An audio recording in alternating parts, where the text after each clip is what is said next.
Stakeholders in the agricultural sector have insisted that genetic modification of food crops is not needed in Nigeria, saying that the problems with Nigeria's food production falls outside the purported scope of genetic engineering solutions.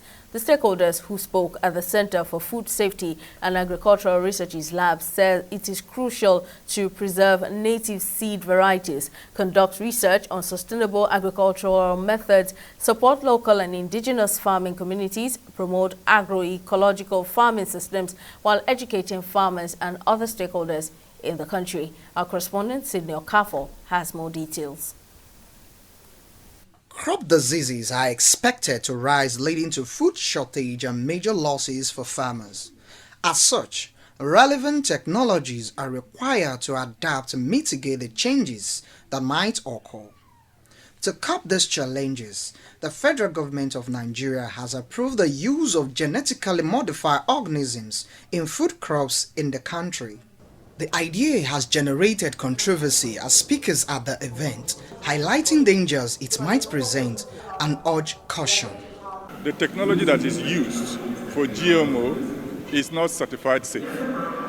There are instances across the world in other communities, other farming nations, where there are issues of risk, health hazards, with respect to the environment, with respect to animals, and with respect to human consumption. The truth about genetically modified crops, it's constantly making the waves all around the world.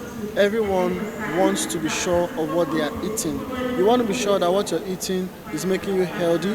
You want to be sure that what you're eating is not, bringing discomfort into your body.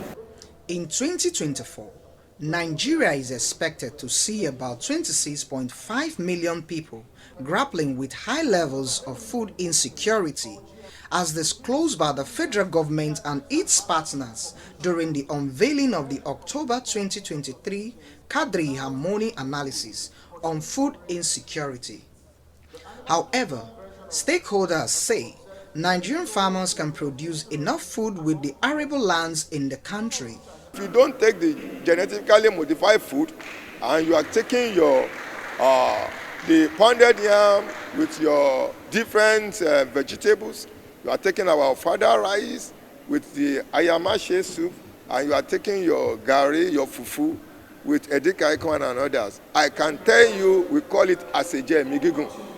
You will have extra 10 to 15 years. As a farmer for over 20 years, I know Nigeria can feed themselves. We can feed ourselves. We are feeding ourselves. But because of the policies and because of the environmental problems that we're having right now, which is mainly infrastructural problems. So it's a new terrain that we're facing in Nigeria, and if care is not taken, we're not helping the younger generations at all. Nonetheless, stakeholders urges Nigerians to hold the government accountable and also demand the implementation of the right policies in the agricultural sector. We must also interrogate our lawmakers who are, in a hurry to pass laws and criminalize, things that should not be criminalized, and then giving support to a practice that even nearby Uganda in East Africa, they have gone almost fully organic.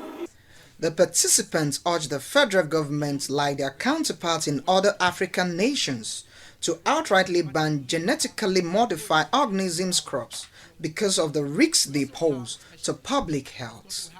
Sydney Okafo, TV 360, Lagos.